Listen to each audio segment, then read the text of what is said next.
Amanya nze Wadambisha Enock. Nali nkola mu GM kuva 2019 mpaka 2020. Akabenje nakafuna nga mwezi gwa 10 nga 23 kiro saa 8 kitundu. Nano na kitundu nafuna mu accident. Abantu wala mu ddwaliro ne banteekeyo nibabula nga sineetegeera bulungi. Oti nibeera n'essimu nga ngiteesa mu good password.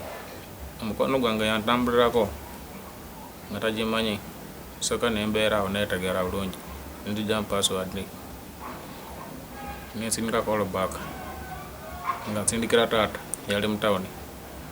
Taata nantuukako ku ssaawa gyali 9 egya kiro nga sina muntu anyamba naye na ku kampuuni nga banteesa bagenze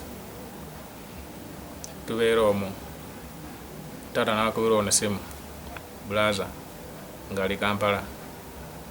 Bulaza natuuka ssaawa 11 egya kumakya yatuukaawo nga tala ku muntu yenayena ye natambula nagendayo.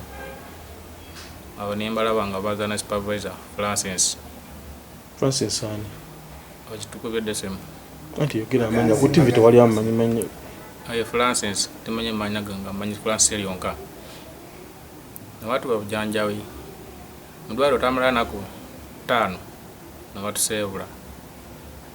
batusebula tuddayo waka wempangisa kuvana kati olwo olwadde bukyanuma sinebula bulungi kale mbadde nsaba bampeko ku buyambi kubanga mba ofunako obuyambi bwa ssente mmeka? Sifunanko obuyambi bwona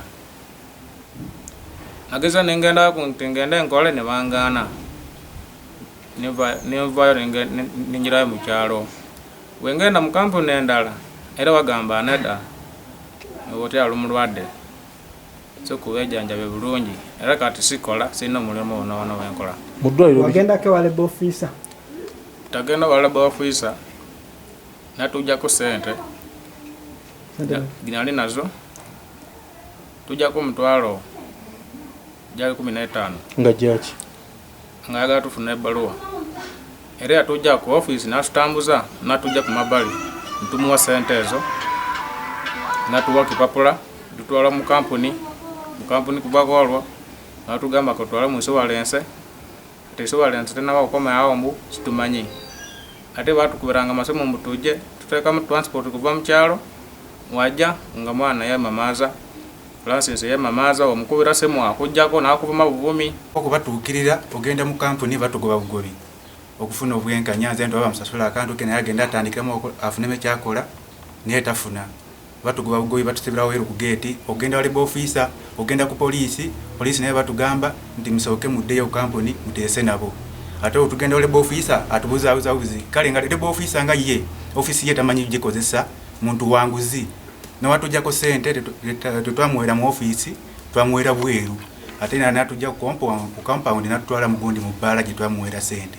Francis netatuikiriza kugenda mu office ayagala ng'eyo omuntu era naye yamalira bintu byonna bonna taikiriza tugenda mu office togereko oba bamuyindi kuba abayindi bali bamanyi bonna bagenda kale saawa eno wentuuka salina omuntu amanyi yenayena nze kati kiseera kimaze nga najanjabya esente jengenze mugiringa miliyoni nga 3 nga twewubeeyo gyoli naye nga tetufuna buyambi kati tetumanyi kiki ekiriwo. Anti kati ffe twaleeseeyo kati gwe ne bakuyita tuwaze gye tuli.